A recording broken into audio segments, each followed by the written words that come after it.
Everyone. Just setting things up to go live on IG as well. Meta was tripping and the software was tripping earlier. I looked up and all that I had done live earlier today, it did not save anywhere. So I'm back here because I want you all to know that I'm a woman of my word, and I wanted to make sure that you all got step 3 of the 5-step process you should be using on a regular basis to streamline your business. I'm Danette Moss, Business Operations and System Strategist over at Let's Talk Strategies, where I work with those busy mom and wifepreneur coaches, consultants, and service-based providers. I help them get their SaaS on. The reason why I choose to do that is because I know who she is, because I'm her. Hey, the brand architect. Thanks so much for joining me. But anyway, guys, since it did not save when I did this earlier, I wanted to come back and go ahead and make sure that I go ahead and submit this out for you all so you can touch base back with it and start implementing it in your business, in your life, like right now. So step 3, of course, as I mentioned, is analyze your workflow. See, we've already gone over step 1 and step 2, and just a refresh. Step 1 was all about identifying, simplify. It's so important that when we're dealing with business that we don't overcomplicate things. I shared a couple of days ago that I came from the space of complication. I just kept trying to figure out why were things so tough. It's because I was the problem. I was overcomplicating it. I'm all about simplifying that life now, and this is why I'm here sharing it to you all as well. Step 2 was map out the process. Because see, we've identified what we need to identify in step 1. Now we're mapping out the process. We're getting things set up and ready so that we can create we created a visual workflow. Now we're to that point with step 3, which where we're dealing with analyzing your workflow. And I like this part because now that we've taken care of those detailed steps, we've looked at the areas possibly that we needed to remove, areas that we need to tighten up, or areas that we need to improve. And these things are extremely important. So there's a couple of tips that I thought I would share with you all when we think about analyzing our workflow. Number 1, let's look at the bottlenecks. Okay, what are bottlenecks? They can be areas where we have work that pile up a whole lot, areas that we're not working through as efficient as possible. These are things that you're running into that you're spending too much time doing. Maybe you're dealing with emails, you're dealing with social media. These are bottlenecks that you don't need. It's the way to analyze your workflow. Another area that you can look at when you think about analyzing your workflow, and that is the communication relays. So you might be losing a lot of time with relaying information to certain people.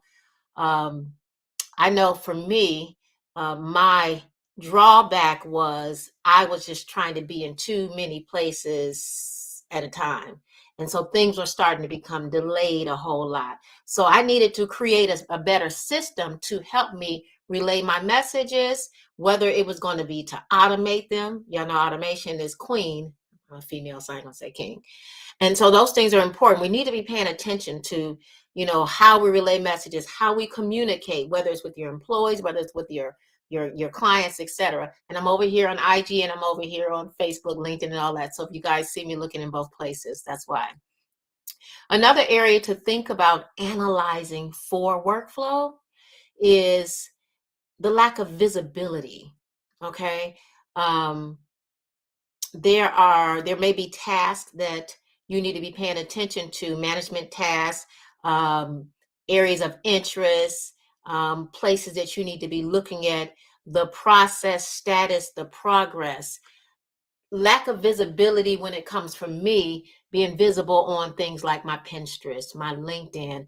I'm looking at those areas when it comes to my workflow. Do I have a workflow in place for that? So what did I do to help myself with that? How can I make sure that I'm showing up in these different places and I'm not missing the beat? So we use Asana here, and I have a junior admin that makes sure that things are being posted out there, that I have things lined up. and that things are scheduled right so that I won't miss out and lack that visibility. But these are areas that we need to tighten up on, and areas that you need to analyze to make sure that you don't miss the beat in those areas.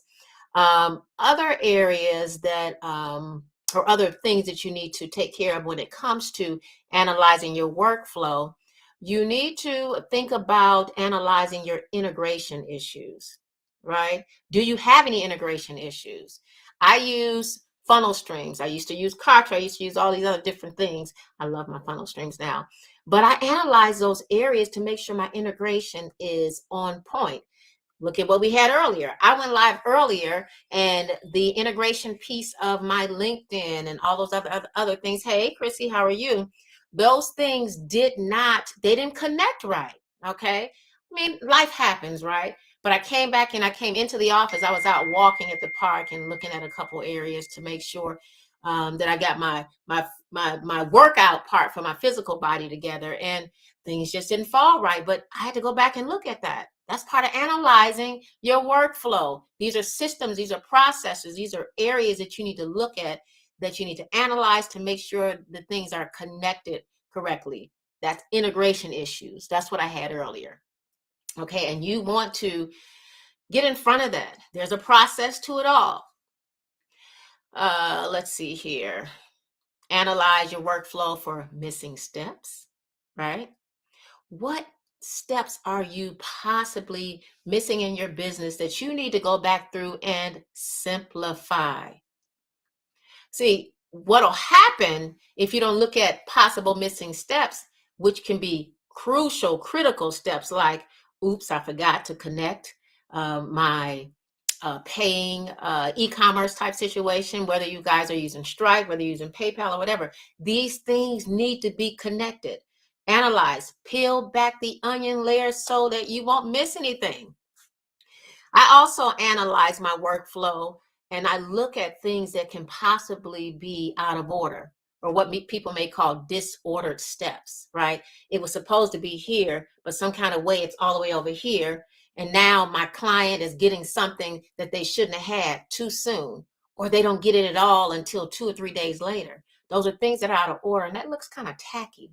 So these are just some things that I want you to think about as you are positioning yourself to make sure that you are mapping out the things, your processes and your systems. These are things that you need to visit and look at regularly.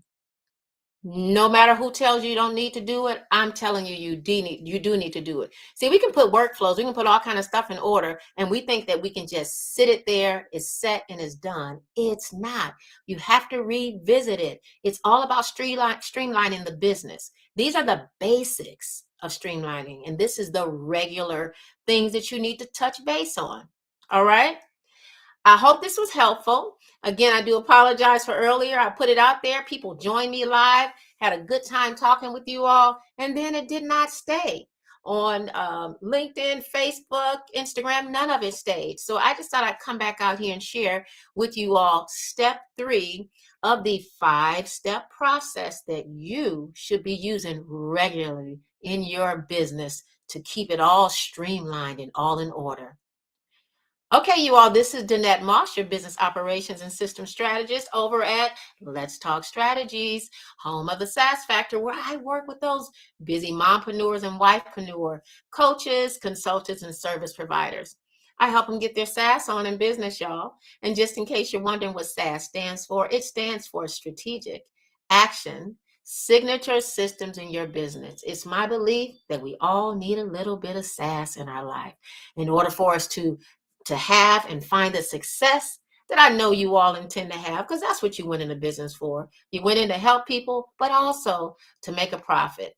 Can't make the profit if you're all over the place, or it won't be consistent and it won't stay. All right. Join me tomorrow for step number 4. I'll be excited to share. And then I'll also be kind of letting you guys know what's next and why I decided to share these 5 steps with you. All right. Take care. Bye now.